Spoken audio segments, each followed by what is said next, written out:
गायिका रचना रिमालको स्वास्थ्यमा समस्या नेपाली सेनाको हेलिकप्टर मार्फत उद्धार गरी ल्याइयो काठमाडौँ। दर्शकवृन्द, देशकी चर्चित तथा लोकप्रिय गायिका रचना रिमाललाई रुकुम पश्चिममा सांगीतिक प्रस्तुतिका लागि गएकी बेला आकस्मिक स्वास्थ्य समस्या आएपछि सेनाको हेलिकप्टर मार्फत उद्धार गरी काठमाडौँ ल्याइएको छ।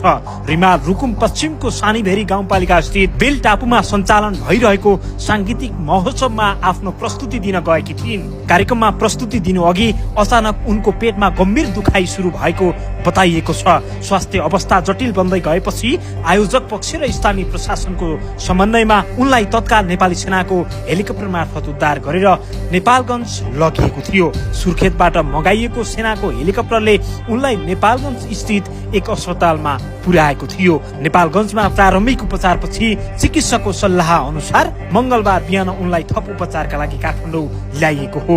काठमाडौँ ल्याएपछि उनलाई तुरुन्तै अस्पताल भर्ना गरिएको स्रोतले जनाएको छ। हाल उनी चिकित्सकको निगरानीमा रहेको र अवस्था स्थिर रहेको बताइएको छ। उनको स्वास्थ्य अवस्थाले शुभचिन्तक, प्रशंसक र सांगीतिक क्षेत्रका व्यक्तिहरूलाई चिन्तित बनाएको छ। सामाजिक सञ्जालमा उनका स्वास्थ्य लाभको कामना गर्दै शुभेच्छाहरू दिइरहेका छन्। आयोजकले रिमालको कार्यक्रम स्थगित गरिएको जानकारी दिएको छ। गायिका रचना रिमाललाई के कारणले पेटमा यस्तो समस्या देखिएको हो भन्ने विषयमा चिकित्सकले विस्तृत परीक्षणपछि मात्रै खुलासा हुने बताएका छन्। हाल उनको स्वास्थ्यमा क्रमिक सुधार आइरहेको नजिकको स्रोतले जानकारी दिएको छ। गायिका रिमालको चाँडो स्वास्थ्य लाभको कामना गर्दै